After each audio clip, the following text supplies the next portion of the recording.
દેશની સીમાઓ માતાના વસ્ત્ર સમાન છે. તેનું રક્ષણ કરવું દરેક ભારતીયની ફરજ છે.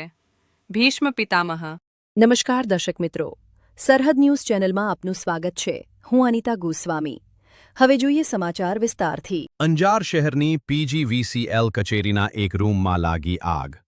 અંજાર શહેરના મધ્યમાં બસ સ્ટેશનની બિલકુલ બાજુમાં આવેલ પીજીવીસીએલ કચેરીના એક રૂમમાં શહેર પેટા વિભાગીય કચેરીમાં આવેલ એક રૂમમાં રાખવામાં આવેલ જૂનો અને બિન ઉપયોગી સામાન જેમ કે જૂની ખુરશીઓ, જૂના મીટરો, વાયરો, સલામતીના સાધનો તથા કેટલીક જૂની રેકોર્ડ સામગ્રીમાં આગ લાગી હતી. આગને કાબૂમાં લેવા અંજાર નગરપાલિકાનું ફાયર ફાઇટર નાનું હોવાથી વરસામેડી સ્થિત વેલ્સપનના ફાયર ફાઇટરની મદદ લેવાઈ હતી.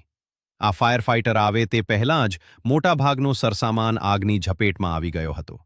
આ આગને અને ભાવનગર તેમજ રાજકોટ ખાતેથી આવેલ તપાસ ટીમને કંઈ જ લાગતું વળગતું ન હોવાનું કાર્યપાલક ઇજનેર દ્વારા માહિતી ખાતાને જણાવતા માહિતી ખાતા દ્વારા પણ ખંડન કરવામાં આવ્યું હતું.